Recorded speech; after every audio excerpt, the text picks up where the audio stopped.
dar início, então, a essa reunião de hoje do Ateliê Caruá. O Ateliê Caruá é um coletivo, né, de antropologia das resistências e ontologias ambientais, que faz parte da UFG, perdão, e do PPGás da UFG, e a gente tem feito reuniões desde o ano passado, né, que o coletivo foi formalizado, mas com a quarentena a gente começou já desde março a fazer algumas reuniões à distância, né? No entanto, essa é a nossa primeira reunião aberta, com transmissão ao vivo, e hoje a gente tem um convidado, né? A gente já teve algumas reuniões com convidados no ano passado, mas essa é a nossa primeira reunião esse ano, de 2020, com um convidado externo, né? É isso mesmo? Se não me falha a memória, é isso, né? Então, inaugurando essa nossa primeira reunião, a gente tem o prazer de receber o Heitor. O Heitor deixa eu só ler aqui o título do trabalho.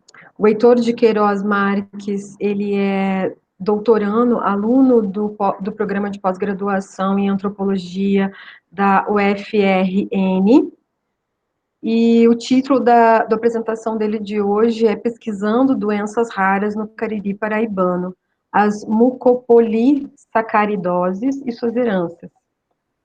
Então, para a gente é um prazer, Heitor, te receber como nosso primeiro convidado abrindo esse ciclo de novos encontros, né?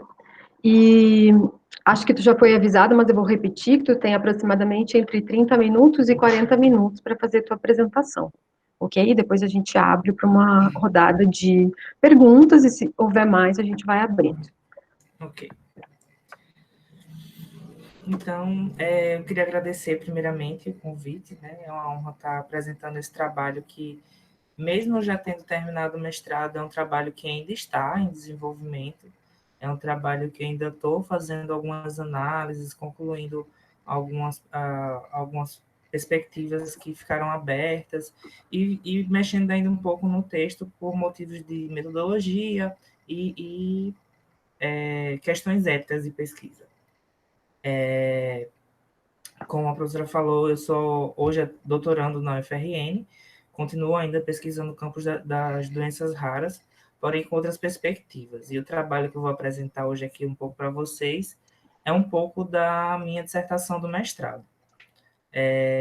Eu finalizei o mestrado esse ano, em fevereiro, e eu vou apresentar aqui um pouco para vocês. Deixa eu compartilhar a tela.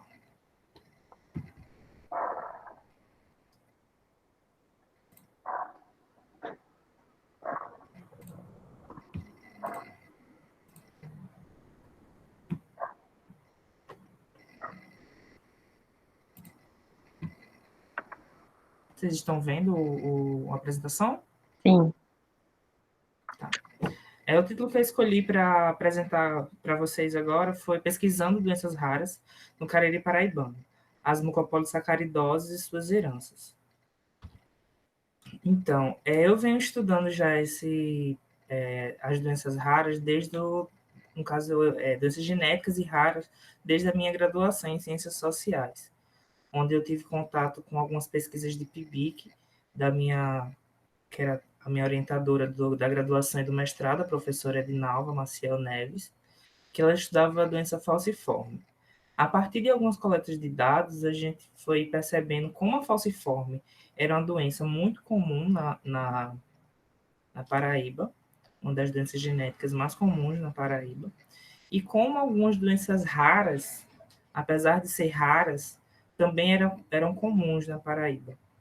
Então, eu tive contato com algumas pesquisas, tanto da área biomédica quanto da área antropológica. Só que na área antropológica, sobre a mucopolissacaridose, eu não encontrei. Encontrei sim sobre outras doenças genéticas, mas específico da mucopolissacaridose não. Então, eu tive que ir conhecer um pouco da doença da forma mais biológica. Então, um dos motivos dessas doenças das mucopolissacaridoses estar em destaque do que é apresentado pelos biomédicos é justamente a questão da mutação do gene da população paraibana, que envolve a genética populacional e as questões de consanguinidade. Já para a área antropológica, a gente traz uma questão que é que eu divido em três, que é justamente um dos tópicos que vou apresentar posteriormente. O primeiro é sobre a família e a noção de sangue, como o sangue mobiliza as questões das heranças dentro das doenças raras. Depois, as questões dos sítios, que são as localidades que essas pessoas vêm. E, por fim, o parentesco, de como a unidade de parentesco ela é envolvida dentro da pesquisa. Então, a mucopolissacaridose ela apresenta 5 tipos, a 1, 2, 3, 4 e 6.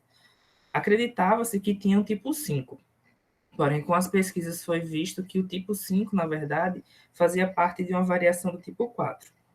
Então, por isso que aqui tá tipo 4 e 5, 4 e 6. A pesquisa ela foi realizada no estado da Paraíba, mais específico numa região, na mesorregião, que são as regiões do Cariri. Na pesquisa, eu trato o Cariri como um campo só, porque a pesquisa foi realizada sem essa divisão.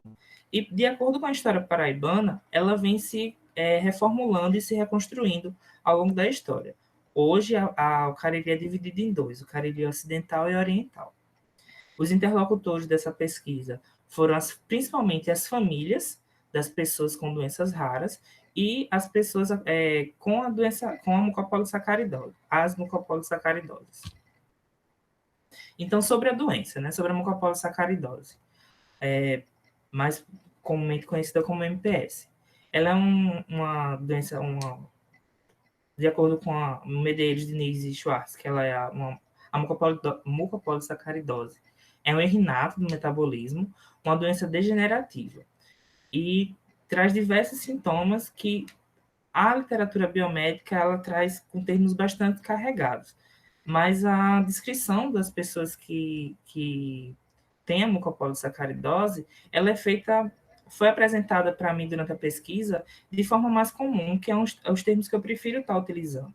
A mucopolissacaridose também é uma doença crônica pela sua perspectiva de, ao nascer, você já está carregando o gene mutante até o final da sua vida. Então, ela é uma doença que ela é carregada por toda a vida. Um dos pontos-chave dessa doença é o tratamento, porque nem todos os tipos da mucopolissacaridose apresentam medicações. A medicação para esse tipo de doença, ou síndrome, ela não tem para todos os tipos. Hoje, na pesquisa, a gente teve contato com as mucopolissacaridoses 4, 3 e 6, onde a 4 e a 6 possuem a medicação. A medicação ela vai custar por pessoa cerca de R$ 800 mil por semestre ou 1,6 milhões de reais por ano. Esse valor dessa medicação traz diversos problemas, principalmente de judicialização, porque ela ainda não é uma medicação que foi disponibilizada pelo SUS. Ela começou o processo de disponibilização do SUS em julho do ano passado, porém, até hoje, existem diversos problemas, principalmente de distribuição e falta desse medicamento, que é um medicamento que não traz a cura, porém, ela diminui bastante os efeitos para a melhoria de vida dessas pessoas que são acometidas pela mucopolissacaridose. A mucopolissacaridose, ela é apresentada da seguinte forma, pelos interlocutores. Ela possui as pessoas que possuem a mucopolissacaridose, elas possuem articulações frouxas, as pernas em formatos de arco, o peito elevado, que eles chamam de peito de pombo, possui dificuldades para dormir, problemas de respiração, dores nas pernas e nos braços devido à atrofia dos membros. Eu pensei ainda em trazer algumas fotos, mas essas fotos que são apresentadas, elas são fotos muito estigmatizadas pela mídia e pelos órgãos que fazem o fomento de algum tipo de verba para financiar as necessidades dessas pessoas. Então, eu preferi trazer mais os relatos dessas pessoas do que realmente as fotos. Porque tanto as fotos que são apresentadas também não representam todo esse grupo. Porque para cada tipo de doença, para cada tipo da mucopolissacaridose, você vai ter características físicas diferentes. Na Paraíba, ela é uma doença, mundialmente ela é uma doença rara, e também em questões nacionais, porque ela está dentro de 65 pessoas por 100 mil habitantes, quando você vê a população em geral. Porém, a população da Paraíba é uma população muito pequena, cerca de 4 milhões de habitantes. Então, a quantidade de casos que já tem relatado em todo o material científico já mostra que essas pessoas que têm a quantidade de pessoas com a mucopolissacaridose, às vezes até eleva, porque é considerado, tanto pela OMS quanto pelo Ministério da Saúde, sobre ser uma doença rara. E alguns dos motivos que a biomedicina e os geneticistas apontam é justamente a alta relação consanguínea, chegando até em 41% em algumas cidades do interior. Outra coisa é que a Paraíba está entre os estados com maior número de doenças genéticas, não só mucopolissacaridose, mas isso no geral. E algumas pesquisas mais já para a região do Cariri apontam que tem cidades como o Congo, na Paraíba, que foi uma das cidades que eu visitei, que possui um caso para 5 mil habitantes. Porém, quando eu cheguei na cidade, eu percebi que esse número de mil habitantes, 5.561 habitantes, já estava defasado, apresentando até cerca de um caso para cada 1.200 habitantes. O objetivo principal dessa pesquisa seria compreender qual a percepção da herança e hereditariedade genética e social das famílias acometidas pela mucopolissacaridose no Cariri paraibano. Então, a partir de agora, eu vou trazer um pouco como se deu os processos de negociações e metodológicos dessa pesquisa. Eu boto um processo de negociações pensando um pouco de como nós, antropólogos, chegamos para fazer esse tipo de pesquisa, querendo todo tipo de informação, e às vezes as pessoas nos dão essas informações de bom grado. Isso a gente pensa de início, mas na verdade tudo isso é uma negociação. Até que ponto eu posso te dar uma informação e até que ponto eu vou passar essa informação para o meu trabalho. Mas esse termo da negociação de pesquisa ficou claro na minha primeira entrevista, que a gente estava numa situação que a gente estava num sítio bem isolado, na cidade chamada São João do Cariri, e lá eu falo sempre nós, porque essa primeira ida a campo foi uma ida em dupla, eu e minha orientadora, onde nós desenvolvemos esse trabalho coletivo. Então, nós estávamos fazendo a entrevista, eram 4 pessoas da família que estavam na sala, conversando sobre a pessoa que estava com mucopolissacaridose, a mãe, o pai e o irmão. Porém, a todo momento, enquanto a gente estava conversando, uma das sobrinhas da irmã que não tinha mucopolissacaridose ficava transitando durante a sala, passava na sala para cima e para baixo. E teve uma hora que a gente estava falando um pouco sobre as dificuldades do tratamento, de ir ao tratamento, porque essa pessoa tinha que se deslocar de São João do Cariri para Campina Grande, que é onde tem um hospital universitário da Universidade Federal de Campina Grande, e lá onde é feito o tratamento dessas pessoas. E teve uma hora que a gente estava perguntando as dificuldades e falaram que, por ser na região que é seca, existiam algumas dificuldades que eram intensificadas por causa de situações políticas. Quando chegou isso, ela viu que a gente estava gravando a entrevista em áudio, mesmo já sendo autorizado pelas outras pessoas, ela nos parou e perguntou: já que vocês estão pesquisando a gente, eu quero também pesquisar sobre vocês, porque muitas das coisas que a gente está falando aqui, vocês podem usar contra a gente. Então, ela pegou todos os nossos crachás, no caso, meus termos, o termo de consentimento livre esclarecido, e foi levar para a cozinha para pesquisar na internet se realmente a gente estava fazendo aquela pesquisa na antropologia. Eu acho que essa situação foi uma situação bem marcante na pesquisa, porque mostra que, da mesma forma que a gente tenta fazer a pesquisa com essas pessoas também questionam sobre a nossa presença ali. Nós não somos seres inanimados que chegam na pesquisa, na rotina deles e quebram toda ela do nada. Então, é importante todo esse esclarecimento para a gente entender como se dão essas negociações de pesquisa. Então, depois que a gente terminou essa pesquisa, deu tudo certo. Depois a gente saiu do sítio deles, foi muito bem recebido, tivemos a despedida e foi tranquilo. Aí a gente seguiu o nosso caminho. No caso, a gente saiu de João Pessoa, foi para Campina Grande, passou em São João do Cariri, Serra Branca, Congo, Conchichola, Sumé, Monteiro, Taperoá, Tenório e Assunção.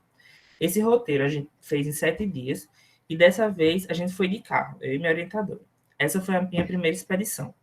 Já na segunda expedição, foi apenas na cidade de Serra Branca e Itaperoá, porque eram as cidades que tinham maior quantidade de pessoas com a mucopolisacaridose. Essa pesquisa a gente fez algumas entrevistas que denominamos entrevistas, que são entrevistas etnográficas, de acordo com Boa e Weber, que são entrevistas que a gente faz uma imersão total durante a entrevista que está acontecendo. Percebemos não só aquilo que é contado durante a entrevista, mas todos os arredores, para entender um pouco mais da situação que a entrevista está se dando. Um dos marcos que a gente fez, por isso que é também uma pesquisa que eu gosto de chamar de artesanal, foi a modificação que se deu ao longo do campo. Na nossa primeira excursão etnográfica, a gente saiu de João Pessoa já com um roteiro pré-definido de quais cidades nós íamos. Mas eu fiquei pensando, né? Vamos visitar a Associação de Portadores de Mucopolissacaridose para entender um pouco melhor como é entender um pouco melhor e conhecer a associação. Chegando na associação, a gente descobriu que a associação, na verdade, existia só de modo, vamos dizer assim, fantasia. Mas não que seja fantasia algo que não existe, mas assim, as reuniões acontecem na casa das pessoas, não tem uma sede, é isso que eu quero dizer, não tem uma sede. E era a casa de das pessoas que foi fundadora dessa associação. E ela disse que botou o endereço lá porque precisava de endereço para montar a associação. E a partir de lá, ela nos relatou todo um percurso que a gente não estava esperando fazer. A gente tinha um estudo, que esse estudo apontava os lugares que tinham a MPS em algumas cidades, e tivemos que refazer todo esse percurso a partir da indicação que ele fez. Então, a gente usou um método que é o método Snowball, bola de neve, que é a partir dessas indicações. A gente chegou no primeiro em Campina Grande. De Campina Grande, a gente já soube que tinha um em São João do Cariri. De Campina Grande e de São João do Cariri indicaram o de Serra Branca. Dentro de Serra Branca, indicaram mais algumas outras pessoas. E assim foi se dando essas indicações, a gente fazendo essas visitas. Depois que a gente fez essas visitas e as indicações já estavam saturando, nós paramos um pouco as entrevistas, voltamos para João Pessoa e começamos a fazer toda a organização da segunda expedição. O Cariri, na Paraíba, ele está situado nessa região cor-de-rosa. Esse é o mapa da Paraíba, territórios rurais do estado da Paraíba. E logo no meio, esses pedaços maior, essa região maior, de cor-de-rosa, ao lado dessa azul mais clara, são as duas regiões pertencentes ao Cariri paraibano. Essa foi a primeira expedição que eu realizei, junto com minha orientadora. Saímos de João Pessoa, aqui mais próximo da parte azul. Deixa eu ver aqui. Saímos aqui de João Pessoa, fomos para Campina Grande. De Campina Grande, a gente saiu para as áreas do Congo, Congo, São João do Cariri, Serra Branca, Sumé, Monteiro, Taperoá, e depois a gente voltou para Campina Grande e, posteriormente, para João Pessoa. Esse trajeto é por volta de 1.000 quilômetros que a gente rodou, e depois a segunda expedição. Dessa vez eu fui só e fui para a cidade de Campina Grande. Depois de Campina Grande eu fui para Serra Branca e depois Taperoá. Essa expedição também durou 5 dias e a gente refez algumas entrevistas para ver qual era a situação, tanto do medicamento e de outras situações, e também sobre traçar uma árvore genealógica, a partir do método de Rivers, para entender como é que se dá a construção familiar dessas pessoas, de duas famílias escolhidas. Então, o total de famílias que a gente encontrou foram 16, nessas duas expedições. Das 16 famílias, a gente teve 46 indivíduos que conversaram conosco. Como eu disse, as cidades escolhidas para um segundo retorno, pois tinham o maior número de casos, era Taperoá e Serra Branca. Dentre as famílias, possuíam um perfil socioeconômico bem variado, onde a gente encontrou famílias que viviam em situações bem precárias, vivendo de benefício, que a maioria deles recebem um BPC, que é o benefício de prestação continuada, e algumas dessas pessoas moravam já em João Pessoa, tinham deixado o Cariri paraibano e estavam morando em João Pessoa. E por morar em João Pessoa, elas tinham maior acesso a tratamento e tudo mais. Porém, essas pessoas que viviam já nas capitais, ou em João Pessoa em Campina Grande, possuíam um poder aquisitivo muito maior. E justamente, e essas pessoas que viviam tanto em João Pessoa em Campina Grande, elas resolveram formar a associação, que é a ASPA MPS-PB, que depois mudou para o Instituto Patrick Dornelles. Essa ASPA foi necessária por causa justamente do início do tratamento e dos ensaios clínicos para disponibilizar as enzimas de tratamento da MPS tipo 4. Quando chegou a necessidade de fazer esses testes de medicamentos, era necessário que a associação por trás fizesse um acompanhamento dessas pessoas. Então, as famílias se juntaram e fizeram essa associação para poder entrar nesses ensaios clínicos que foram realizados em parceria com a URGS e a Universidade Federal de Campina Grande. Então, depois desses dados coletados, eu venho para a parte sobre a hereditariedade e as heranças da mucopolissacaridose, que eu vou dividir em 3. A primeira dela é do mesmo sangue, que faz alusão a uma das falas dos interlocutores, que justamente fala que a mucopolissacaridose está presente na família porque todos têm o mesmo sangue. Dona Nancy, que foi uma das primeiras entrevistadas, ela fala: eu não sei não. É o sangue meu com o dele, e foi assim, igual. E aí foi, um sangue só. Isso ela estava falando sobre justamente como se deu a mucopolissacaridose, a doença para eles.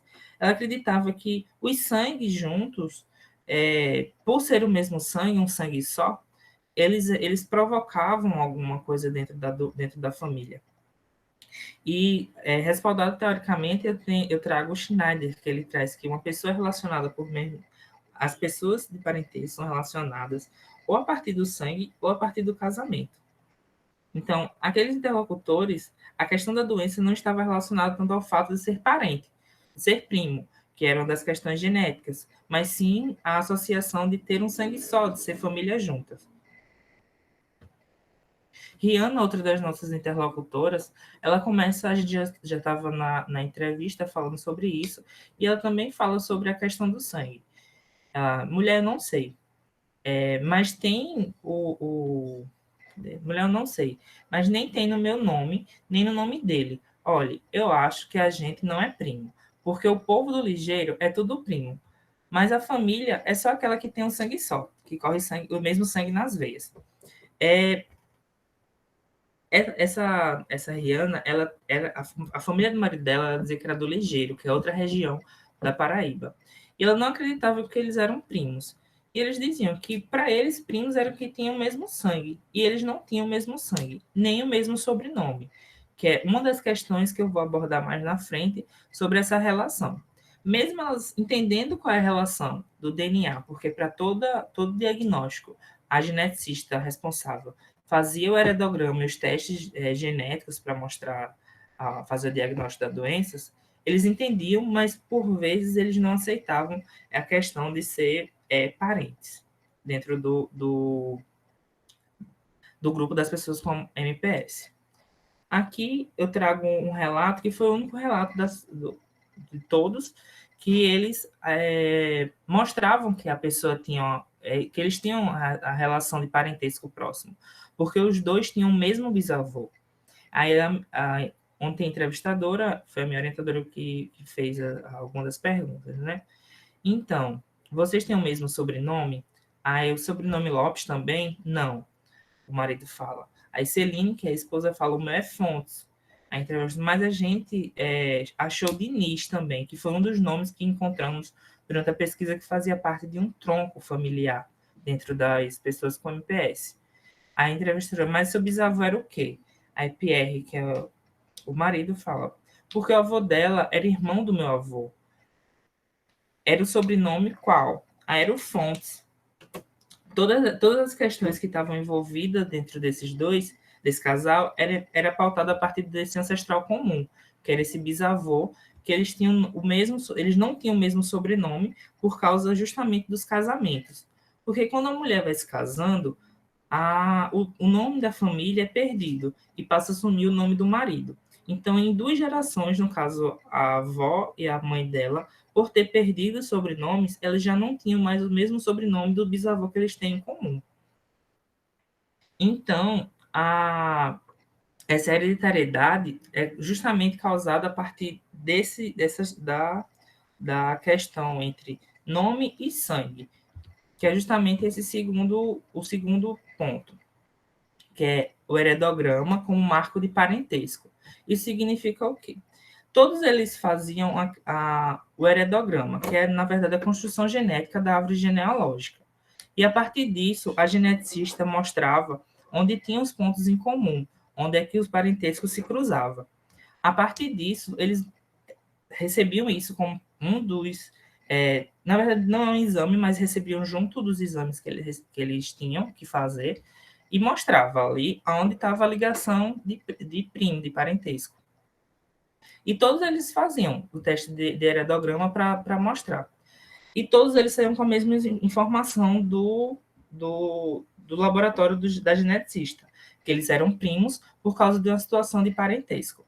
Então, foi apresentada essa situação de parentesco para eles, porém, esse parentesco ele é renegado por quase todos os interlocutores. E uma das estratégias que ele usa para renegar esse parentesco é dizer o seguinte: se nós somos primos distantes. Essa proximidade que existe entre o primo próximo e o primo distante é o que vai fazer essa relação de parentesco entre eles. Muitos deles realmente são primos, porque existem as questões hereditárias e eles mesmos indicam que existe essa situação de parentesco. Porém, para admitir essa situação de parentesco de primo com primo, eles usam essa estratégia de distante, que significa dizer, a gente não tem mais contato, a família dele já mudou de nome, a minha família é diferente, e se a gente realmente for primo, nós somos primos distantes. E eles usam justamente uma das questões, nessa fala do Renan, que é um dos nossos primeiros interlocutores, ele vai falar sobre uma palestra que eles foram, e a bióloga que estava dando a aula, junto com a geneticista, ela vai falar que na Paraíba existem 2 famílias que são fundadoras, que são a família Queiroz e a família Farias. Então, todos que são dos Queiroz, de João Pessoa, Cabedelo, até o sertão da Paraíba, vai ser uma família Queiroz só. E ela dá como exemplo para entender que essa união, esse primo, mesmo que seja primo bem distante, ainda existe uma proximidade entre essas pessoas. O último ponto que existe sobre a herança, de como essa herança é entendida por essas pessoas, é em relação à localidade. A Paraíba, a gente tem esse terceiro ponto se dá a partir de uma relação é uma hipótese que a gente levanta a partir da história que é construída a Paraíba. Porque a Paraíba ela foi colonizada pelos portugueses e pelos cristãos novos, que foram fugindo da Europa para constituir morada aqui, lá no caso, no Cariri. E o Cariri foi ocupado em sítios, que seriam pedaços de terras que as famílias com mais dinheiro compraram, tomaram para construir, começar uma nova vida. E um dos sítios que foi chave para entender essa questão foi o sítio Parari, que a partir dele, ele era um grande sítio, que é lá, que hoje está na região da Serra Branca, São João do Cariri, que concentra a quantidade de pessoas com MPS. E lá conseguia assim, uma família se instalava. Então, com o crescimento dessa família, eles não tinham uma grande circulação de pessoas dentro dos sítios.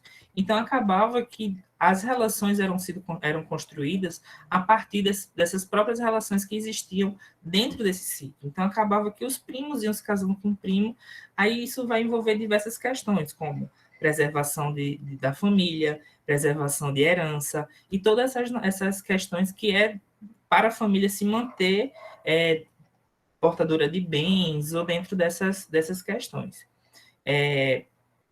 Um dos nossos interlocutores vai falar sobre a cidade de São João do Cariri, que a esposa dele veio da cidade de Parari, que hoje Parari é uma cidade, e eles se conheceram lá.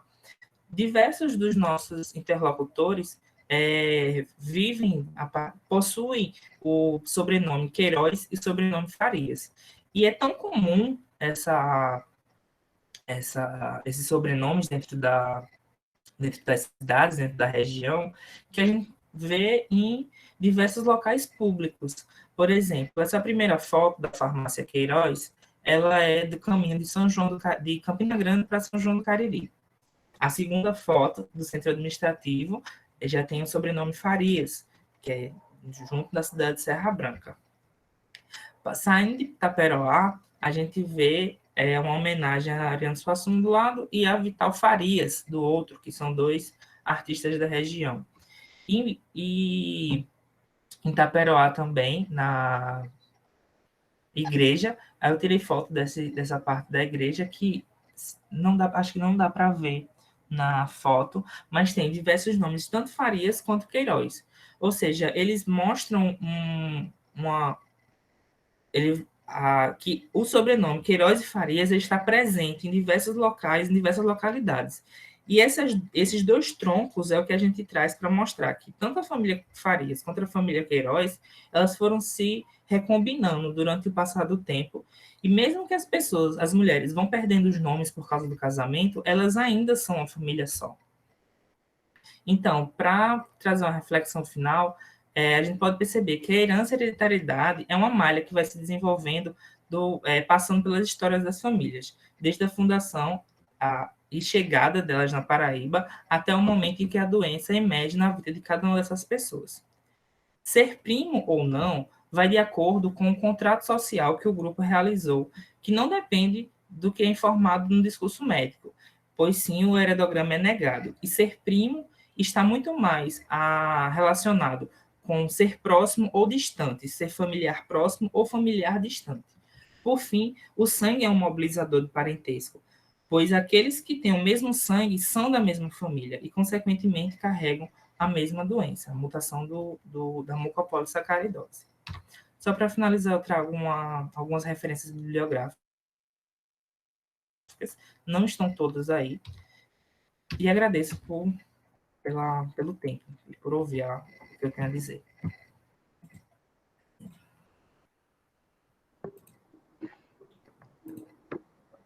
Parou já a transmissão da tela? Parou. Heitor, está me ouvindo? Tô.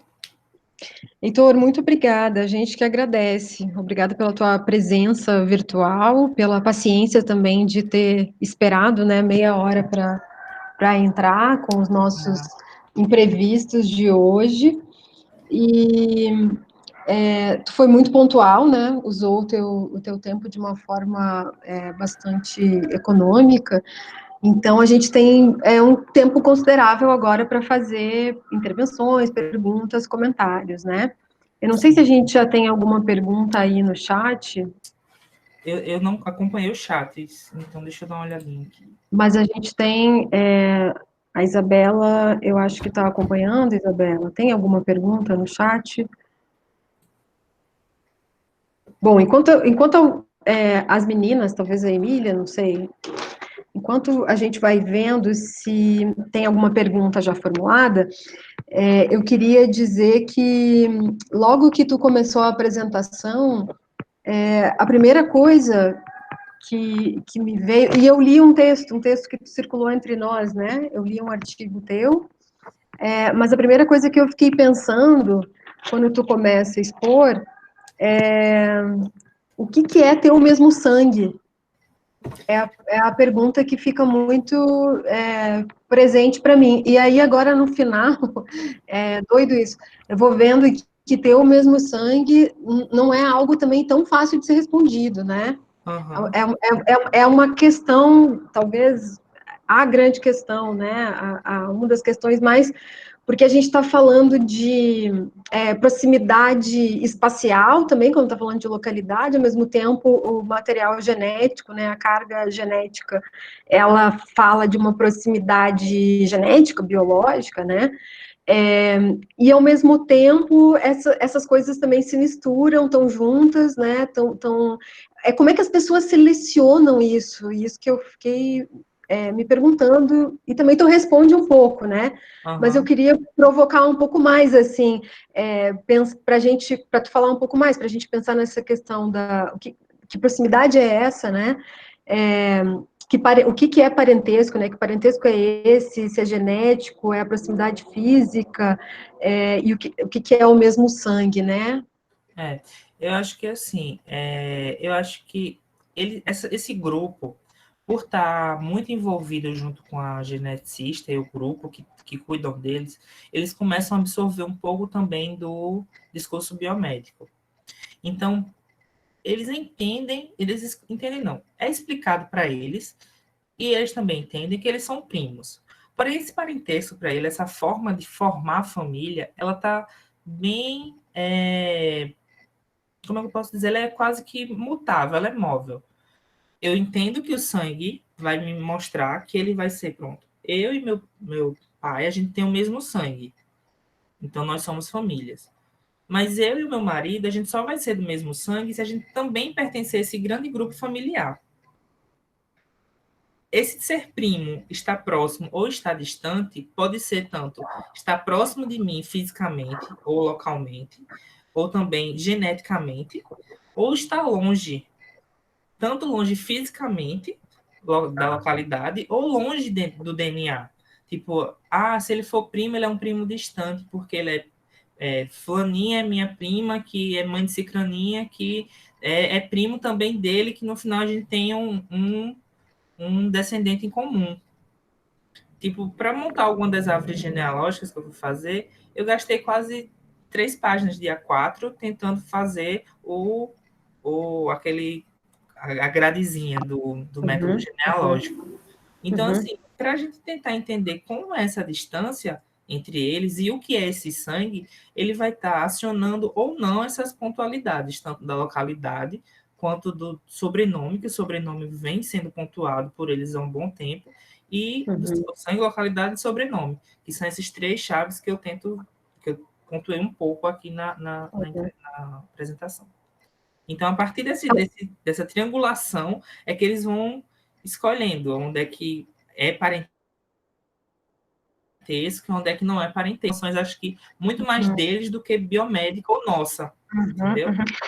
Claro, isso que é o interessante, porque exatamente para nós, né, do ponto de vista antropológico, o interessante é quando essas pessoas são parentes do ponto de vista delas, né? Uhum, Era isso que eu estava justamente reforçando. A convivência, né, é um dos grandes caminhos, digamos, de fazer parentesco, né? O parentesco que não é consanguíneo. Mas aí, como tem essa ênfase, né, da carga genética muito grande, eu imagino, quando tu falou que as famílias vão assimilando um pouco o discurso biomédico, eu imagino que isso deva entrar no cálculo deles de alguma forma, né?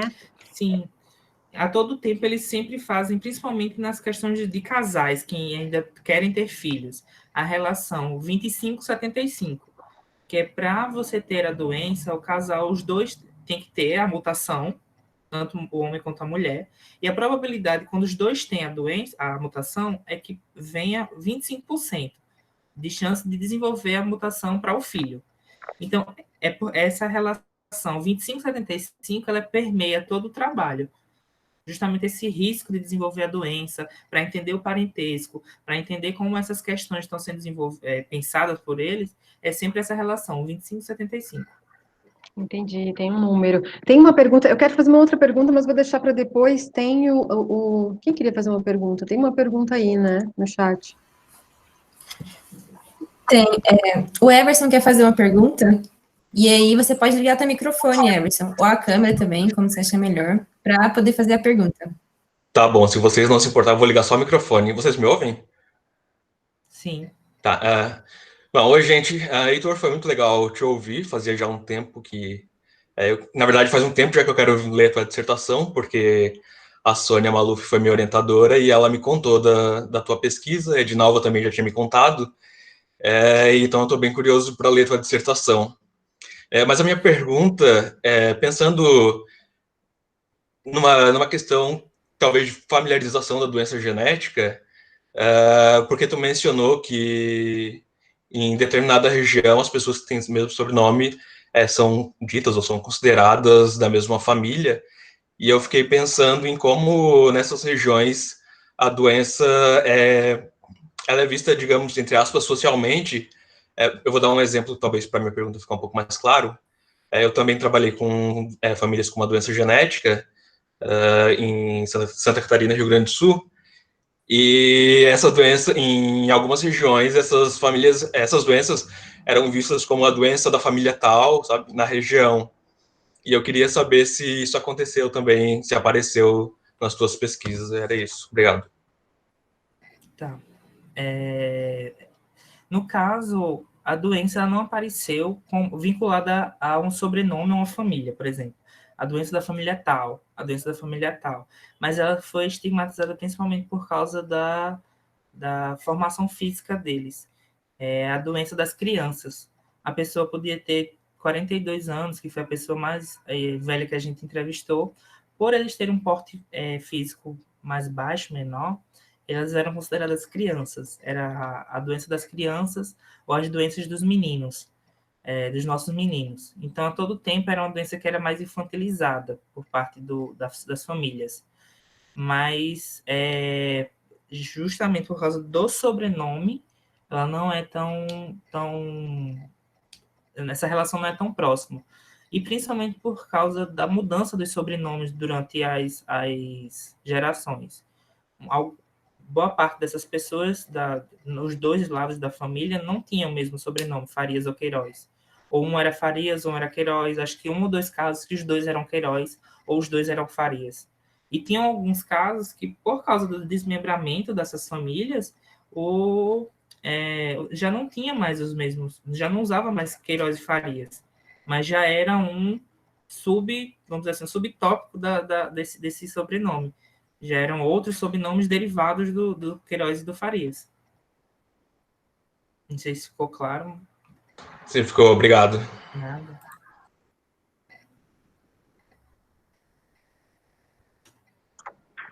Alguém mais? É interessante essa pergunta que o Everson fez, porque frisa um pouco essa herança negativa, né? No texto que circulou entre nós, o teu artigo, que é feito, também tem uma coautora, né? Uhum. Me lembro de marcar exatamente isso, assim, o quanto essa herança é uma herança negativa, né?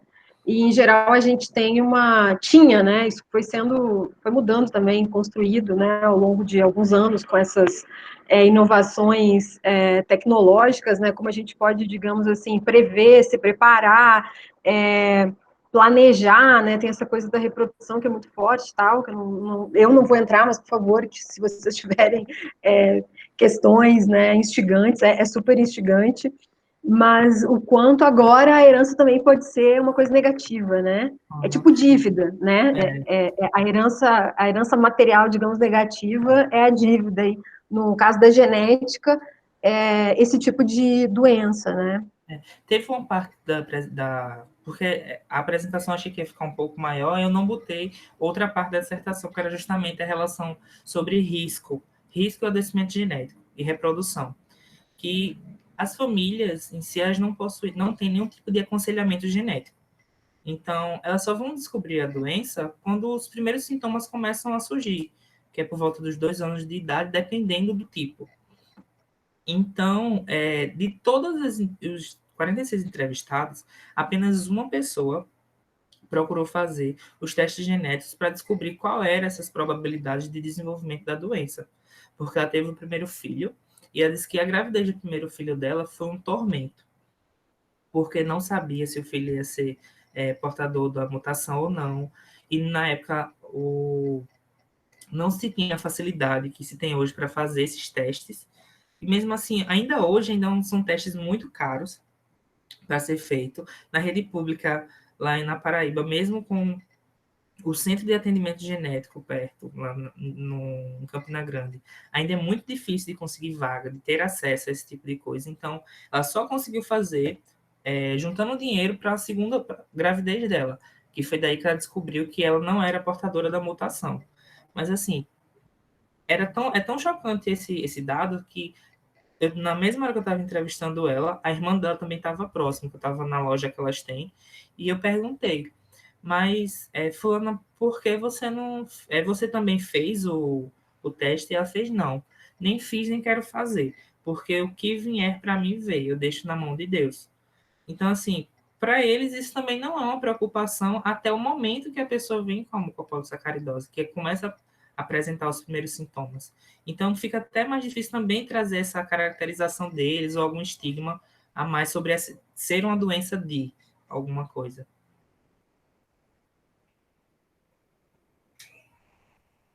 É interessante isso. Eu pensei também muito nisso, né? Foi legal que tu tocou nesse ponto, porque é justamente como as pessoas encaram, mesmo tendo chance de ter algum controle, digamos, né, da manifestação da doença, algum controle do conhecimento da manifestação da doença, né? Então, não me espantaria também se eles todos, ou a grande maioria, quisesse fazer os exames e já tentar minimamente prever isso, né? Mas é interessante a opção de não fazer, né? Porque a gente continua trabalhando de forma, eles continuam trabalhando numa chave, certamente, de certa forma, de meio que sorte, destino, né? De uma certa natureza que não está ainda, ela pode vir a ser controlada, mas eles ainda deixam ela ali, de certa forma, Ao acaso, se manifestar, né? Exatamente, se manifestar sem intervenção, né, sem ser manipulada.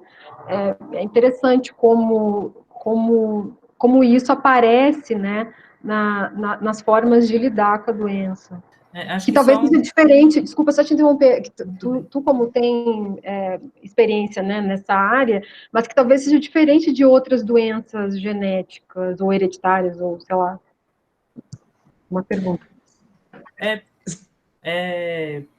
Assim, deixa eu ver, assim, teve uma das pessoas que estava numa coisa que uma das possibilidades que existe para essa tentativa de não ficar tão ao acaso são os métodos de reprodução in vitro, artificial, que manipula mesmo os genomas e os gametas, né?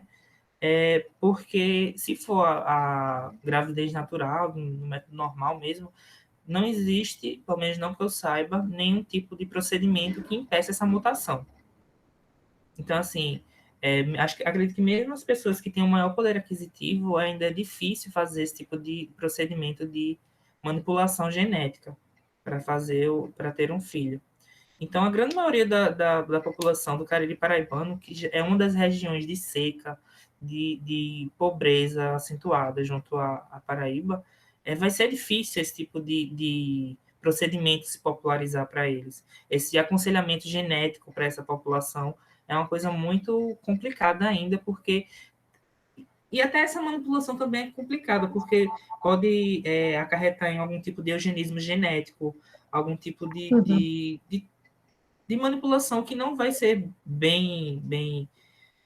E quando a gente trata também de relações afetivas, a gente não acredita que as pessoas não vão deixar de se relacionar se souberem que são primos. Acho que isso não é um fator preponderante para eles. Então, é bem difícil esse entendimento desse aconselhamento, dessa forma de ver a doença, sabe? Mas eu penso também, assim, eu estava pensando mais pelo lado arriscado de talvez ter uma gravidez natural, né? E de simplesmente talvez optar por outros caminhos, sei lá, adoção, ou não sei, né? Mas o risco com a gravidez natural já se tem um risco, né? Se não se tiver. Então as pessoas seguem correndo os riscos como se não houvesse essa alto índice. Os riscos delas, elas só são. Acho que elas só vão se dar conta dos riscos depois realmente que tenha o filho, que o filho apresente sintoma. Porque antes, há pouco, essa doença para eles também, esse diagnóstico é recente para eles, no caso, né? Antes eles tinham na família pessoas com a mucopolissacaridose, mas para eles eram pessoas deficientes, que aconteceu ao destino, ao acaso dessas pessoas deficientes. Tanto é que muitos dos interlocutores não chamam de síndrome, não chamam de doença, chamam de deficiência. Isso tanto por causa dessa questão, quanto por causa do BPC, porque ela no BPC ela é incluída como uma deficiência. Mas o que eu gostaria de chamar a atenção é justamente isso, elas não sabem da doença até o diagnóstico. Então, quando a mulher está grávida, ou alguma coisa do tipo, esse planejamento familiar, ele não existe para essa doença. Porque para eles é uma novidade também, sabe? Então fica difícil. Claro, eu entendi essa parte, mas também eu não pensei, só antes o Gutierrez quer fazer uma pergunta, né? Só antes do Gutierrez fazer a pergunta dele, eu também não pensei pelo lado de ser uma, digamos, falta de consciência deles, né? Em relação da doença, mas é mesmo bancar o risco, né? As pessoas continuam vivendo como elas viviam antes, na verdade. Isso não alterou muito, aparentemente, né? É aí que eu quero me referir um pouco, né? De certa forma, é uma forma de parar de conviver com isso, né? Sim, sim. Mesmo sabendo que há chances de que os riscos sejam altos, é uma forma de conviver com isso. O Thierry.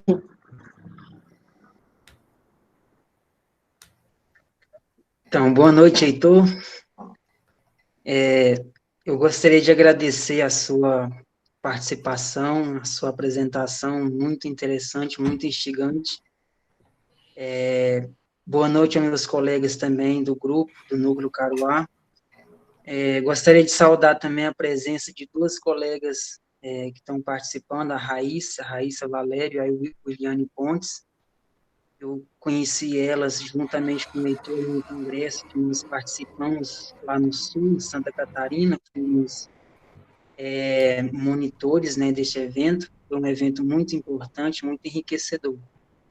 Heitor, eu achei muito interessante a sua fala, e eu fiquei com algumas dúvidas que eu gostaria que você falasse um pouquinho. Como você tem uma formação na área das ciências sociais, na área da antropologia, eu gostaria que você falasse um pouquinho quais foram as dificuldades que você teve na hora de enveredar no campo da biomedicina, né, das ciências biomédicas, que me parece que você trabalhou muito também no campo da área de genética de populações, né? Você fez aí uma expedição em várias regiões, em vários municípios. Eu gostaria que você falasse um pouquinho para a gente quais foram as dificuldades que você teve nesse campo, né? Foi em trabalhar com os heredogramas, foi em quantificar essas famílias, como, assim, eu queria que você falasse um pouquinho para a gente mais nesse sentido. Tá. Pois eu acho que uma grande dificuldade que eu tive foi realmente de entender um pouco da doença de forma biomédica, vamos dizer assim, porque mesmo a gente tendo contato com as pessoas e querendo saber muito mais o que as pessoas têm a nos dizer do que os próprios biomédicos ou os geneticistas têm a dizer, eu acho que é importante saber um pouco sobre o que é a doença. Então, fazer esse mergulho dentro da literatura biomédica foi um desafio grande. Ler artigos de geneticistas e entender um pouco mais sobre essa parte. Outro ponto que chama a atenção nessas dificuldades é como existe uma disputa de poderes dentro da biomedicina junto à antropologia, porque a biomedicina ela é considerada um campus up, ela tem uma legitimidade muito maior do que a antropologia para a grande massa. Então, é difícil você dizer que está fazendo uma pesquisa antropológica, ir atrás de alguns geneticistas para ter alguma informação, alguma pesquisa, e muitas vezes você ser dispensado ou menosprezado pela ciência que você também produz, que tem tanta legitimidade quanto a que eles fazem. Isso é uma questão muito de hierárquica dentro da ciência, que é o que a biomedicina ela vem num galgar de ser a ciência responsável pelas respostas de tudo, quando na verdade não. Muitas vezes ela traz um discurso muito eugênico, muito elitista, que não é a realidade dessas pessoas. Tanto é que quando a gente teve contato com as das pessoas que estavam lá fazendo a pesquisa, os biólogos, os geneticistas, a intenção deles era construir projetos para levar o aconselhamento genético e essa questão de tentar dificultar uma aproximação dessas relações entre primos. Mas não é um convívio social deles essa necessidade, não é um problema para eles essa relação entre primos. Então, é uma coisa que a biomedicina vem de contra muito com a antropologia. São duas áreas que são muito de contra umas com as outras. Eu acho que a maior exemplo disso é essa negação de um heredograma. Quando a geneticista chega e apresenta para o acometido, a pessoa com MPS, olha, vocês são primo nisso, que ela vira de costas, sai do consultório e faz, olha, eu não sou primo dessa pessoa, não. Se for primo, é um primo muito distante. Então, assim, essa negação de saber, do saber científico, partindo do heredograma, e quando você vem na antropologia dizer, olha, eles estão dizendo que eles não são primos, não. Vocês podem dizer à vontade que no heredograma está mostrando que eles são primos, mas eles não são. É uma questão que, quando você bota para um geneticista, bota para um biomédico, pode ter certeza que é confusão na certa. Eu acho que essa relação entre a antropologia e a biomedicina é bem difícil. Mesmo que exista seus casos e relações, ela é bem difícil de fazer essa sintonia. Outra coisa que teve de dificuldade, acho que foi mais de como acessar essas pessoas de forma que a gente tentasse não estigmatizá-las, porque elas são pessoas com MPS. O aspecto físico delas, fisiológico delas, elas são baixinhas, atrofiadas, com as mãos que eles chamam de pinça de caranguejo. E eu cometi um erro na dissertação em tentar apresentar os dois lados, tanto como a biomedicina traz, como os próprios interlocutores trazem, mas depois eu percebi que essa forma que a biomedicina traz, a caracterização dessas pessoas, elas são de forma estigmatizada, porque eles não são aquilo que está lá no panfleto, eles não são aquilo que está lá na campanha. Eles são indivíduos totalmente diferentes, como eu, como você, como cada um que está aqui nessa sala. Então, não existe homogeneidade nas pessoas. E essa homogeneidade tem que ser quebrada nesse discurso também da biomedicina. Acho que esses foram os principais desafios no campo. Bom, o Everson quer fazer um comentário. Isso. Juliane. Peraí. Tá. É que o Marcos está aqui comigo, o Marcos Carvalho, e ele estava olhando para a Indira e para o Heitor. Oi, gente, tudo bem? Olá, oi, Marcos, tudo bom? Tá, não, Heitor, a gente mora junto, por isso que ele está aqui. Heitor, uma coisa que tu falou que eu achei muito interessante, que foi sobre como antes as famílias consideravam que era uma deficiência, só uma deficiência, e que agora tem essa nova tematização da doença na família, né, a partir de uma série de produção de ciência também, porque precisa de estudos científicos para conhecer a doença, precisa de diagnóstico, precisa de equipamentos enfim, equipamentos que permitam o diagnóstico, precisa do acesso ao diagnóstico também, né? Que no caso de doenças raras não é uma coisa muito simples. E daí eu fiquei pensando, e claro, tem aí uma relação também, porque é uma relação muito próxima entre doenças raras e deficiência, né? Não são coisas que se excluem, e nos grupos, pelo menos os eventos que eu participei de doenças raras, sempre tinham representantes de associações de MPS também. Mas aí eu fiquei pensando nessa mudança de tematização da família, da doença na família, e como isso reconstrói não só as relações familiares, mas também a própria história da família, né? Uhum. Porque de uma deficiência para algo que está no sangue, eu não sei, eu suponho que tem aí uma mudança de tematização da família, né? Eu queria ver se eu podia falar um pouco sobre essa mudança de como a família passa a ver a doença, que antes era só uma deficiência, agora é algo genético que tem a ver com a família toda e tal. Tá. Eu acho que essa parte da mudança de ser uma deficiência para uma síndrome, ela não se dá dentro da mesma geração. Ela é uma coisa que se dá de uma geração para outra. As pessoas que são mais antigas, mais velhas, elas tratam a doença ainda como uma deficiência. As pessoas que são mais novas e já fazem parte da associação e têm um maior conhecimento, elas não tratam mais como uma deficiência. Elas vêm tratar como uma síndrome. Então, assim, eu não me debrucei muito sobre essa questão, mas a relação que existe elas tratam como síndrome as pessoas que são mais dentro da associação, que estão chegando agora junto com o diagnóstico, junto tanto à associação quanto a geneticistas, e as pessoas que eram mais antigas e que tiveram um diagnóstico bem demorado, elas tratam como uma deficiência junto com aquelas pessoas que entendem que é necessário tratar como uma deficiência por uma questão burocrática, porque o CID dela ainda é como uma deficiência para conseguir o BPC. Então, para essas pessoas também é uma deficiência para poder conseguir o BPC. Então, se elas não tratarem como síndrome, elas têm medo de perder o BPC, que em alguma das famílias são a principal fonte de renda dessas pessoas. Mas, assim, saber como a própria família fez essa mudança de deficiência para síndrome, eu não debrucei, eu não sei responder. Mas o que eu pude notar, com um pouco que eu tive contato, é que as mais antigas, as que precisam do BPC, chamam de deficiência, e as que estão mais ligadas à associação e tiveram um diagnóstico mais recente, tratam como síndrome. Obrigado. Nada.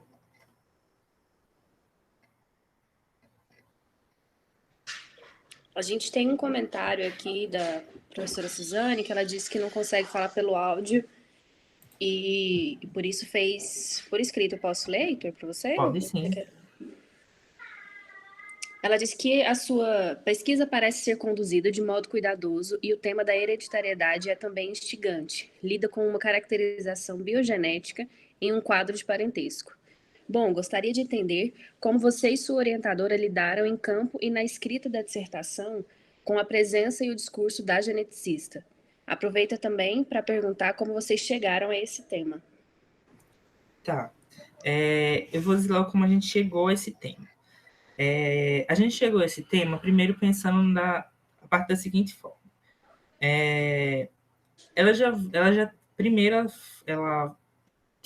já teve contato com as pessoas com MPS antes de eu começar a ser orientado por ela, volta 2015, 2016. Mas por uma questão de temática e como essa temática chegou para ela começou a embarcar nas anemias falciformes. Mas a partir dessa busca pela anemia falciforme, eu também entrei nesse projeto para acompanhar essas pesquisas com anemia falciforme. E a partir disso, eu tive contatos com alguns textos que me começaram a instigar sobre justamente essas doenças raras, que é a professora Valesca Aureliano, da UERJ, que ela trata com a doença do Machado Joseph. E a partir disso, a minha professora Edinalva, ela foi me apresentando alguns dados que ela já tinha dessa pesquisa anterior. Então, com isso, eu montei esse projeto de pesquisa a partir do que ela tinha me apresentado, do que eu já tinha lido, para poder entender sobre a mucopolissacaridose na região do Cariri. E ela foi chamando a atenção também justamente por causa das estimativas, que na Paraíba ela consta que é uma das doenças raras que tem uma das maiores prevalências, no caso no Cariri paraibano. E quando eu comecei a ter acesso a esses dados, eu fui instigando para fazer mais essa pesquisa, né? Tá desenvolvendo essa pesquisa. Tanto é que um dos motivos da gente fazer essa pesquisa em dupla foi justamente ela querer retomar um campo que ela tinha começado em 2015, mas não teve como dar continuidade. Então, a gente aproveitou a minha ida a campo para fazer uma pesquisa em dupla, que eu acho que foi uma experiência incrível, porque mesmo a gente tendo objetivos diferentes no mesmo objeto de estudo, ajudou muito a um estar entendendo o que o outro estava pensando e ajudar já a analisar as questões já no próprio campo. Porque quando a gente sentava à noite para escrever os nossos diários de campo, a conversa já ia acontecendo e a gente já ia pensando mais sobre o que foi percebido durante o dia de pesquisa. A outra coisa foi o quê?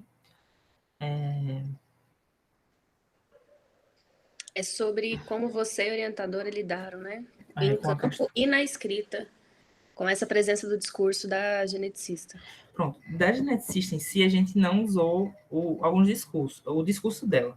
Tanto é que na pesquisa em si, ela não entrou, a gente não foi entrevistá-la para a pesquisa. A gente a conhece por uma questão ela é referência no Brasil e na Paraíba sobre as pesquisas com mucopolissacaridose, e a gente tem esse contato para poder também entender um pouco mais sobre o campo em si e sobre a doença. Mas na dissertação, ela não entrou, ela não faz parte dos nossos interlocutores. Ela está inserida nos discursos por causa das pessoas que falam sempre dessa pessoa, da geneticista. Agora, teve, para mim, foi uma dificuldade, acho que foi por causa da forma que eu comecei a pesquisar as doenças raras, que eu ainda tenho um pé ainda muito forte na biomedicina. Alguns dos discursos que eu trato, eu tenho que sempre tentar botar um freio e trazer muito mais o discurso antropológico, porque às vezes eu peco nessa questão de ser um pouco mais forte do discurso biomédico. Porque de tanto eu estar estudando, tanto eu estar analisando textos da genética, textos para entender essa relação, às vezes eu me confundo. Mas isso foi um erro meu, que eu já estou... Por isso que a dissertação, no caso do Everton, que fala que queria ler, ainda não está disponível, porque eu ainda não fiz o depósito, que eu estou justamente fazendo essas correções. Tentar trazer mais um discurso do meu fortificado, mais sólido, e tentar diminuir um pouco mais as questões biomédicas. Porque como existe principalmente essa diferença de narrativas entre uma e outra, é importante que o que seja ressaltado seja justamente o discurso do interlocutor, e não do geneticista ou da biomedicina.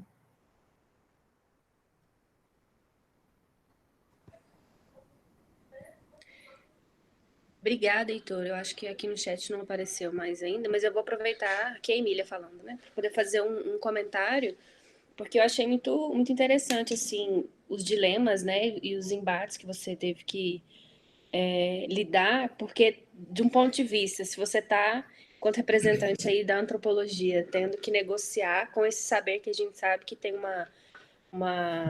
um reconhecimento, né, enquanto ciência, enquanto legitimidade aí, na sociedade diferente das ciências humanas. Mas, ao mesmo tempo, por outro lado, tinha uma expectativa também sobre o que poderia ser... Eu acho que teve um dos materiais, né, que eu li você falava sobre como, de alguma forma, se acentuava essa divisão entre natureza e cultura a partir, né, justamente da perspectiva ocidental, por conta desse tema que você está lidando. Mas, ao mesmo tempo, essa expectativa, que você bem pontuou, né, que a gente cria do que vai encontrar nesse campo, enquanto mesmo as soluções que as pessoas dão para esses dois campos que parecem, né, irreconciliáveis, e, na verdade, o que essas pessoas estão te mostrando são outras maneiras de jogar com o que a gente chama de natureza, né, cultura e sociedade, essa parte biológica e essa parte das relações, né, e de um parentesco. E aí, de um outro material seu, escrevendo também com uma outra pessoa, você trazia, né, um paralelo aí para poder ajudar a pensar que era justamente a doença de Alzheimer, né? Uhum. E aí eu fiquei achando interessante, assim, se você puder só aprofundar um pouco mais nesses comentários, no sentido do que seriam esses comportamentos, da sua percepção, né? Sobre os comportamentos e as criações das pessoas, né? Em cima disso que a gente denomina, né? Como essas duas categorias de natureza, cultura, natureza e sociedade. Porque uma delas você já falou, que é a negociação, né? Para mim parece um pouco de uma negociação de quando a pessoa... Não, aqui é parente... E aí, quando a pessoa sugere, fala, olha, mas aqui está dizendo que no exame que vocês são primos. Aí elas falam que não são primos. E aí recria a relação e recria a própria percepção de como, se vai ser tratado como deficiência, se vai ser tratado como síndrome, né? E todo esse contexto. Mesmo você falando assim, a gente não tem como ignorar que aquele exame está dizendo alguma coisa também, né? Então é mais só um apanhado, assim, geral mesmo, porque eu acho que tem dilemas semelhantes, mas com entradas diferentes, né? Que é esse enquanto representante de um campo de conhecimento, que é esse depois na relação com as pessoas e acessando a criação delas sobre esses temas e essas categorias. Só mais um apanhado mesmo. Essa relação natureza e cultura, a gente estuda ela desde o início da antropologia até hoje. E eu acho que, na verdade, não é uma relação que muitas vezes a gente vê natureza versus cultura, natureza barra cultura. Eu acho que a natureza e cultura, ela já está... É uma coisa só.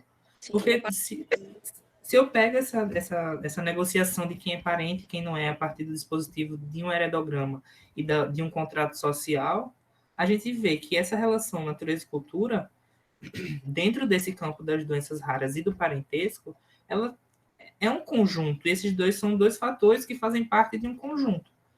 Então, assim, existem casos e casos para a gente analisar, mas acho que dentro dessa relação parentesco e doenças raras, genéticas, elas são a formação de um conjunto que é difícil fazer a separação entre elas. A linha é tênue entre os dois. Sim, mas a percepção que a gente tem, pelo menos quando está na posição de pesquisador, é que a gente é que sabe disso, né? Que eu acho que é muito interessante que o trabalho de campo vai trazendo essas outras possibilidades, essas criações das pessoas, porque a gente vai com essa prerrogativa, né? Pelo menos na antropologia, dependendo da antropologia que a pessoa tem criado, praticado também, estudado, a gente já parece que a gente é que sabe disso, né? Mas ao mesmo tempo a gente procura e aí vários outros trabalhos recorrem a essa linhagem de parentesco, né? Que consanguíneos e afins, toda aquela nomenclatura dos estudos, né, tradicionais aí da antropologia sobre parentesco. E aí eu acho isso muito interessante de se pensar, porque em alguns momentos não dá para ignorar essa parte do exame, do fator biológico, né? Mas como você bem falou, as pessoas não são o que as campanhas retratam, as imagens retratam, o fluxo, né, a vida, o cotidiano, tem uma dinâmica que não é essa que está sendo abordada, né?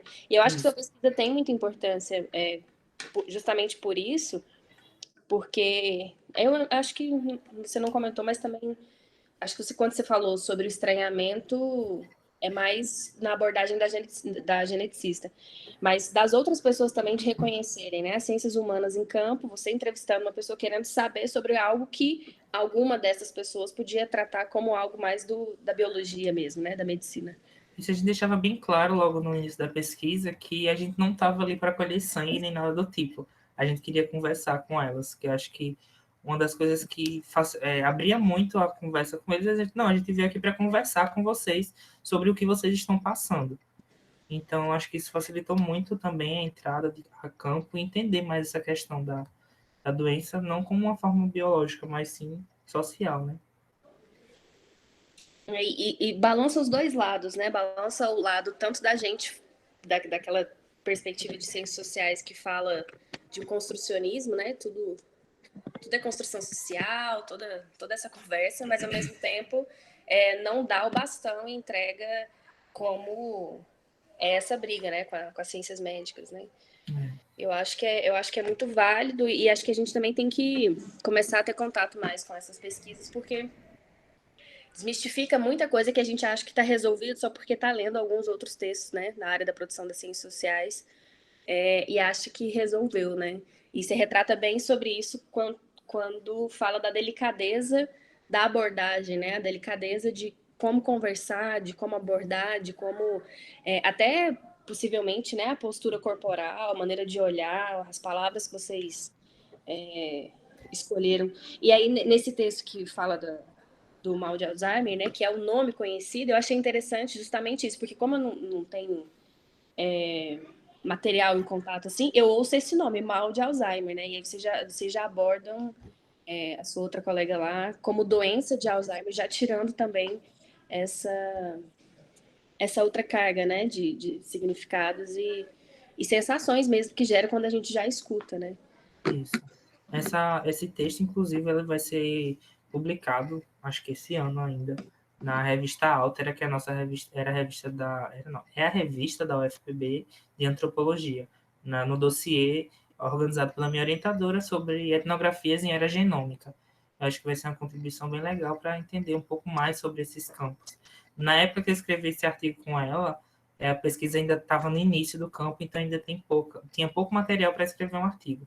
Mas eu acho que essa produção junta um pouco da minha pesquisa com doenças raras e um pouco da pesquisa dela com doença de Alzheimer, mas não é a doença de Alzheimer comum, é a doença de Alzheimer precoce por causa de fatores hereditários, que existe uma diferença, que no estudo de caso que a gente realizou, a gente pegou conversou com a única pessoa que tinha, que a mãe dela tinha a doença de Alzheimer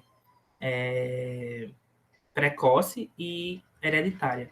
E a gente queria entender um pouco também como é que ela, nesse meio, ela está se entendendo, porque se é precoce e hereditária, se possa ser que ela também venha desenvolver o Alzheimer precocemente e hereditário. Né?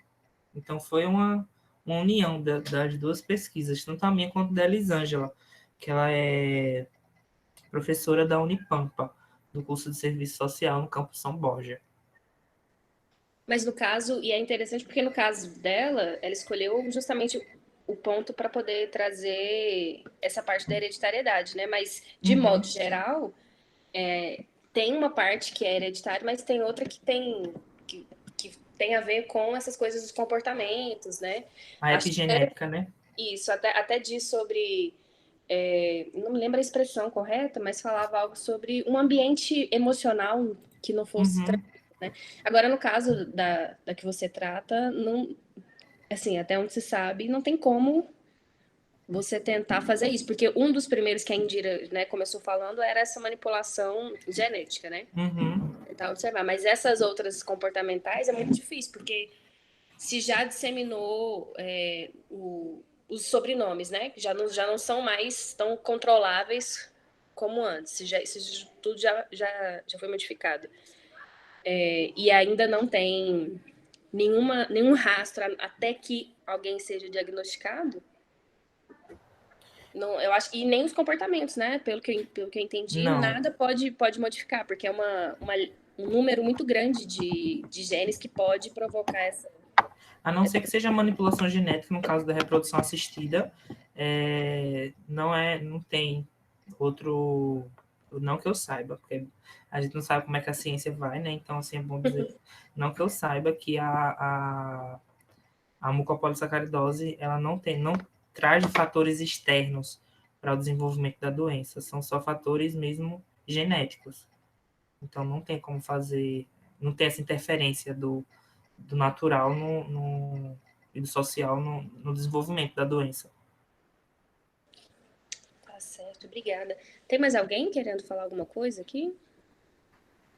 Tentando olhar aqui o chat, acho que no chat não. Indira. Quem mais está aqui? Então, não, vocês foram falando, desde a pergunta da Suzane, o comentário do Everson, aí agora a tua fala também, Emília, eu acho, assim, super bem colocados todos esses pontos, né, por vocês, que é um caso realmente interessante, e fico também me perguntando, depois da exposição do Heitor, sei lá, de repente aparece, né, uma noção de pessoa, quais explicações eles vão criar, como tu colocou, Emília, né, também para a ocorrência, né, da doença, das manifestações, talvez tenha um repertório, né, maior, não sei, que eu ia perguntar para o Heitor, na verdade, era sobre se existem outras manifestações, Heitor, genéticas, físicas, sei lá, mensuráveis biologicamente, desse parentesco próximo, desses casamentos entre parentes, se por acaso tem. Existem como é que diz assim, outras mutações. Por exemplo, deficiência, doença mental. Tem uma coisa que prevê com bastante aspas, ou a mucopolissacaridose, é que se por acaso o casal tiver um filho com o lábio leporino, que é aquele lábio ao nascer é cortado, isso é um dos assim, pré-indicativos, vou usar essa palavra assim, para dizer que eles carregam o gene da mucopolissacaridose. E provavelmente tem algum. Porque, assim, as doenças genéticas em si, elas são uma homogeneidade dos genes, segundo os geneticistas falam. Quanto menos se circulam as pessoas em volta do grupo, mais aquele grupo genético, ele vai trazer uma homogeneidade, vão ser as mesmas genes que vão estar circulando. E isso é o que favorece essas mutações. Então, quanto menor for essa homogeneidade, maior vai ser a possibilidade de ocorrer diversas mutações, filhos gêmeos, tem muita deficiência causada geneticamente causada no Nordeste brasileiro, também segundo Santos, que é uma das nossas interlocutoras teóricas, no caso, né? Ela é geneticista e estudou muito tanto o Rio Grande do Norte quanto a Paraíba, porque na verdade, todo o Nordeste, que existe na região do Nordeste, que é o Cariri, ele vai, se eu não me engano, da Bahia até o Piauí, nessa região que é o Cariri. E essa região, ela, na literatura, tanto Pernambuco quanto Paraíba e o Rio Grande do Norte, que foi o que eu tive maior acesso, é onde existe uma maior prevalência dessas doenças genéticas, tanto as raras como as convencionais também. Os geneticistas eles apontam que quanto mais se afasta da capital, maior é o índice do adoecimento, do casamento entre primos e menor é a taxa demográfica. Então, esses fatores que são da biomedicina, que a biomedicina apontam para essas doenças e essas manifestações nesses lugares, sabe? Não, eu entendo perfeitamente, mas eu fico me perguntando, é interessante porque se a gente pensar em outros coletivos, em outros grupos, né, em outros lugares, tipo, por exemplo, sei lá, os povos indígenas, né, a gente tem várias aldeias onde, sei lá, tem 20 famílias que estão casando ali com uma variedade pequena, né, muitas, evidentemente, etnias não são endogâmicas, são, sei lá, endolinguisticamente endogâmicas ou exolinguística, enfim, né, tem que casar com alguém de um povo com outra língua, existe uma variedade, né, de exemplos, assim, entre nós, na própria antropologia, né, de situações parecidas em que essas mutações, né, genéticas, essa herança biológica, ela não se manifesta dessa forma exatamente, né? Então, assim, a gente fica curioso, né? O que acontece ali? Desde quanto tempo essas pessoas estão circulando, esses casamentos estão acontecendo entre eles? Eu me lembro mesmo de uma experiência na graduação ainda, quando eu fiz uma extensão no interior do Rio Grande do Sul, que é uma região onde tem várias aldeias, é uma região de quilombolas, e também existia predominância de 2, 3, 4 famílias, né? Eu fui para um lugar onde a família era Teixeira, né? Era a região de Teixeira. E não me lembro exatamente, eu fiquei tentando puxar agora na minha memória se tinha alguma questão relacionada a alguma aparecimento de doença ou alguma coisa que eles vissem como resultado dessas uniões, né? O que sim tinha era essa questão racial, né? A questão fenotípica. Uns eram brancos, outros eram negros, mas todo mundo ali era quilombola, né? Mas é interessante, assim, como o resultado dessas uniões, dessas alianças, né, podem mostrar coisas diferentes, assim, eu achei extremamente interessante justamente por esse perfil aí dessa região mesmo que tu falou, que é uma região onde existem muita recorrência, né, existe uma recorrência grande de mutações, né, esse é o termo. Mas é justamente isso mesmo, essa dificuldade também de como entender essas questões. Porque até mesmo dentro da família, não significa dizer que se o pai e a mãe carregam a mutação, que todos os filhos vão ter a doença. Vão ter. Para cada gravidez é 25%. Exato. Então, tem casos que o filho mais novo é que teve a doença, de uma série de 5 filhos. Qual a mãe que vai se preocupar com doença genética, sabendo que teve 4 filhos saudáveis, sem nenhuma síndrome, não teve nada, nenhuma. Então, é realmente difícil de entender e de prever. Não sei nem como colocar essa questão realmente às vezes é uma fatalidade, mas é isso. Uhum. Mas é interessante, porque eu acho que tu tem, como todo mundo já falou aí, um campo rico, né? Como eles explicam isso, né? Pela fatalidade, qual é a outra explicação, essa leitura, né? E como tu bem colocou antes, que nos coloca, que faz um contraste da antropologia com uma área mais biomédica, né? É o que nos interessa em geral, né? E certamente tu vai ter aí muito o que explorar. Muito interessante, Heitor. Parabéns pela pesquisa. Muito obrigado. Eu aproveito essa última fala da Indira, porque eu estava bem pensando sobre isso, né? Porque tem escrito e você fala muito sobre esse caso específico ser de uma herança que é negativa, né? Uhum. E aí, como a Indira estava falando de outros coletivos aí, a gente sabe que tem muitas traduções, muitas interpretações, né? Seja o caso de divinizar ou de sacrificar, tem várias traduções e ações, né, que são provenientes dessas leituras que as pessoas fazem. Que eu acho que, recuperando da sua fala, você dizia que a mulher falava, o que vier para mim é porque era para mim, né, veio, não vou fazer o exame.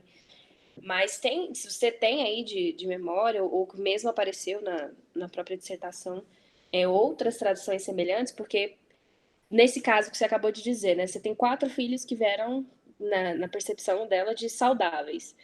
E aí um quinto vem a ter esse traço, né, genético como manifestado. Não sei se tem alguma outra interpretação, assim? Na verdade, eu acho que essas pessoas deixam mais para o acaso mesmo de descobrir se vai do filho ter ou não, porque tem uma outra interlocutora que já foi da minha segunda expedição, que eu fui fazer o heredograma com ela, a árvore genealógica. Aí eu perguntei ela tem uma filha com mucopolissacaridose tipo 6, e eu perguntei, e os próximos filhos, como é que você pensa? O que é que você está planejando? Só que ela era sempre acompanhada pela avó da criança, no caso a mãe dela, né? A mãe dela já foi redundando, dizer assim, ela não vai ter mais nenhum filho, porque a gente não consegue ter outra criança com a mucopolissacaridose. Não consegue ter outra criança com a síndrome. Aí ela falou, disse que não queria, que não sei o quê, mas a todo tempo a filha dela, né, dizendo, não, mas a gente vai pensar, não sei o quê. Aí ela saiu, a mãe, para atender a porta. Aí ela fez assim, não, eu quero ter um filho. Independente do risco, é um risco que eu quero correr porque eu quero ter outro filho. Porque eu tenho 75% de chance de não ter uma filha ou um filho com MPS. Então, para mim, eu tenho mais chance de não ter a doença do que um filho que não tem a doença do que um que tem. Então, eu vou tentar. Não sei se por reprodução assistida ou não, mas eu vou tentar ter outro filho, independente da forma. Então, assim, eu vejo que realmente, às vezes existe uma vontade de ter esse aconselhamento genético e tentar ver de alguma forma, né, essa questão de como ter um filho sem ter que esse filho tenha a MPS.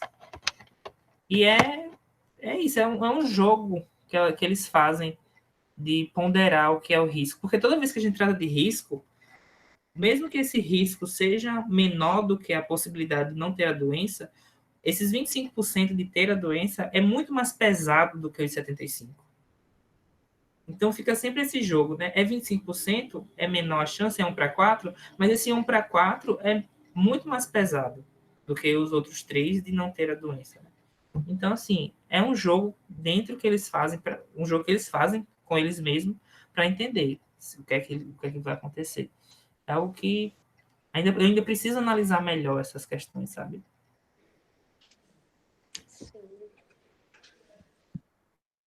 Eu posso falar de novo bem rapidinho, só para pegar esse gancho? Claro. Que a Emília perguntou e que o Heitor falou também. Bem rapidinho, só para dar 2 exemplos de situações que apareceram na minha pesquisa, que também era com famílias com doença genética. Num caso, era uma interlocutora minha que ela falou que ela já tinha um filho, e ela queria ter um outro filho. Ela descobriu que tinha a doença, porque é uma doença de início tardio. Então, ela descobriu que tinha a doença depois de já ter o primeiro filho, e ela falou que para ela estaria tudo bem ter outro filho, porque a mãe dela ela descobriu isso depois que a mãe dela morreu, porque ela tendo significava que a mãe dela também tinha. Ela disse que ela não culpava a mãe dela por ela ter a doença, então ela também achava que a filha não ia, ou o filho não ia culpar ela também. Então isso não seria um impeditivo para ela de ter uma criança. E o outro caso era de um rapaz que ele falou que essa doença é 50% de chance de ter. É autossômica dominante, é 50% de chance da criança vir com a mutação, né? Então, esse rapaz, ele falou que ele não só queria ter filho, como ele queria ter vários filhos, porque daí a chance de ter uns com a doença e outros não, para ter uma rede de cuidados em casa. Então, os filhos cuidariam entre eles e também dele, no caso, que seria o pai, né? Que se ficasse doente e tivesse, que é uma doença degenerativa, então teria quem cuidasse deles. É só para exemplificar como tem essa. É muito, muito múltiplo jeito que eles pensam o risco e cuidado e tal. Everson, o título do teu trabalho é Gente de Cadizinha, é? Isso, gente da Cadazil, isso aí. Cadazil, isso mesmo. Isso. A Sônia me passou o trabalho, eu li. Muito bom. Ela foi minha orientadora do mestrado. Uma querida. Querida mesmo.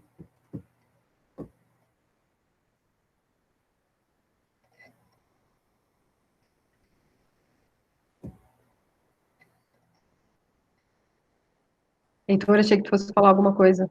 Não. Não é pressão, não. Não, eu só queria perguntar só uma curiosidade. Eles são muito religiosos? Eles são meio religiosos? Eles são nada religiosos? Existe um fator religioso que aparece, assim, que chama atenção? Eu não consegui ver essa questão de ser muito religioso ou não. Foi uma coisa, eu achei que o discurso do religioso ia aparecer em algum momento.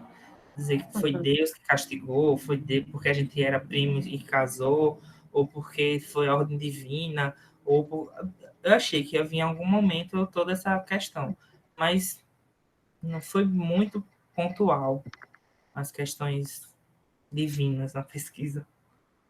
Não, interessante. Eu pensei o contrário, justamente porque eu sou devota de não sei quem, que o filho nasceu saudável, sei lá, esse tipo de... Estava pensando no contrário. Mas, enfim, justificaria os 2 casos, né? Mas não veio, assim...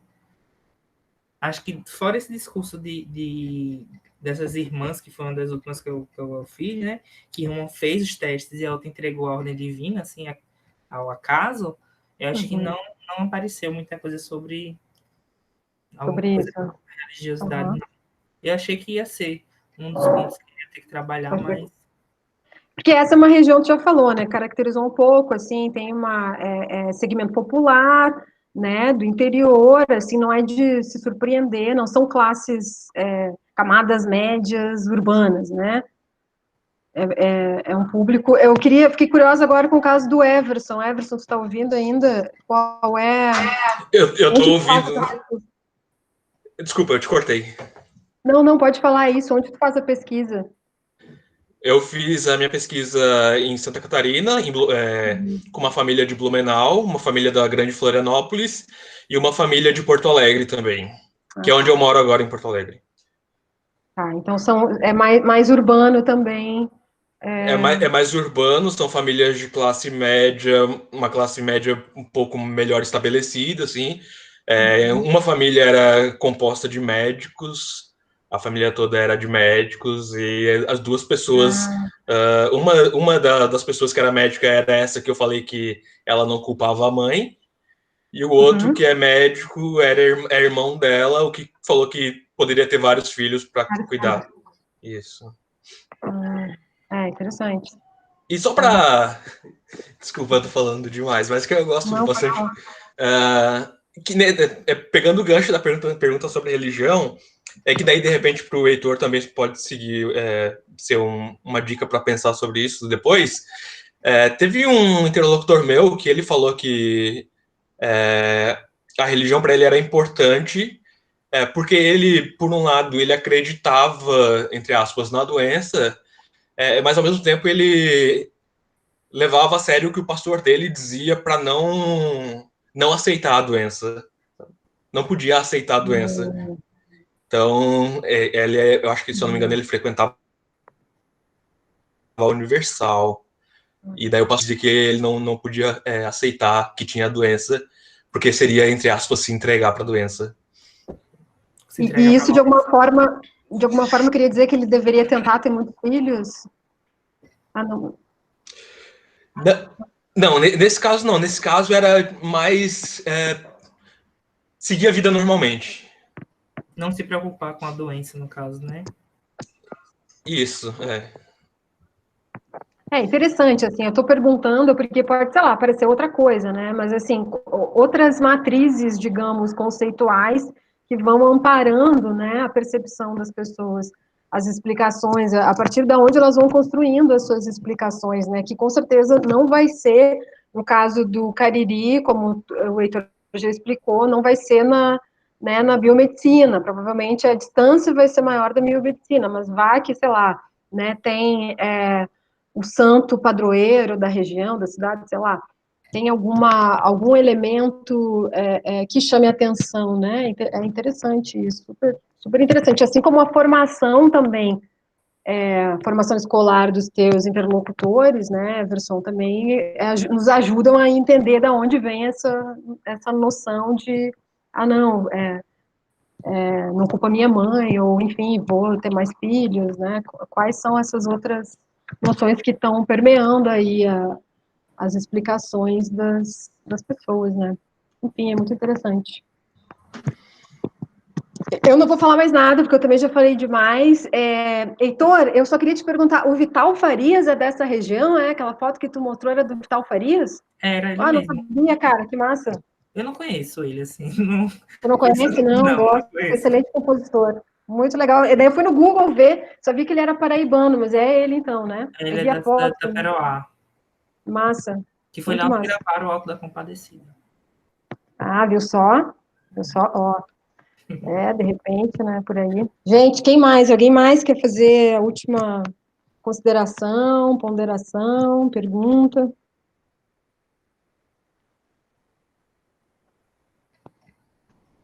Deu? Vocês já gastaram o arsenal de palavras de hoje? Bom, é uma pena, por um lado, né, que acabou, que esteja acabando.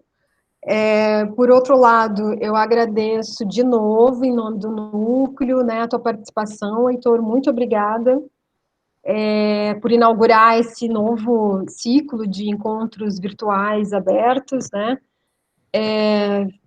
Está convidado sempre a aparecer nas nossas reuniões, quando quiser, vai ser muito bem-vindo. Todos os outros também, o Everson, a Williane, talvez tenha mais gente que eu não estou vendo aqui agora o nome, e a gente vai começar a divulgar, né? Estamos fazendo um calendário de outros encontros com outros convidados, que vai funcionar a partir de 2 semanas, né? A gente pretende colocar esse calendário em dia e divulgar nosso próximo encontro. A gente tem o e-mail do Heitor, né, Heitor? Isso. E o contato. Então, quem quiser ficar em contato também com o Heitor já sabe que a gente tem os contatos dele. Heitor, palavras finais. Eu só gostaria de agradecer, foi um prazer. É a primeira vez que eu estou apresentando, assim, depois da apresentação para o mestrado, né, aquele ritual final, que eu estou apresentando a pesquisa, e foi uma experiência incrível, foi muito bom. Peço desculpas por qualquer coisa. Que eu não tenho... Imagina, de forma alguma, a gente é que pede desculpa, né, por aquele inesperado ataque, assim, só, eu acho que deu mais importância, né, relevância ao nosso encontro, né, porque realmente, assim, é nosso primeiro encontro aberto, os caras vão gastar o tempo deles com a gente, não, enfim, né, cada um faz o que quiser com o seu tempo, Então, gente, muito obrigada pela participação de todos, pelo apoio, as meninas que ficaram no chat, na transmissão, Emília, Pamela, Isabela, os nossos participantes habituais de sempre, membros do coletivo, Gutierre, Ian, Felipe, Fernanda, e mais alguém que eu não estou vendo por aqui, desculpe, mas é que também não estou vendo todo mundo. Dara, querida. Então, a gente fecha por aqui. Vou ter que dizer tchau, então, para todo mundo. Obrigada, Heitor, obrigada, Indira, e todo mundo que esteve por aqui também, pela paciência e pela disposição, né, de compartilhar com a gente um tema muito interessante, que tem muitas questões aí. Espero também poder acompanhar e depois ter acesso ao restante do material. Assim que eu depositar, eu mando a versão para vocês também, então. Ótimo. Ótimo, Heitor. Ótimo. E daqui a 1 ano e meio, por aí, quando quiser voltar para contar, né, sobre o andamento da pesquisa, estaremos aqui. Será muito bem-vindo. Muito tá bom? obrigado. Eu pretendo também acompanhar essas discussões de vocês, assim, sempre que der. Vai ser uma honra estar com vocês aqui, acompanhando. A gente diz o mesmo, então.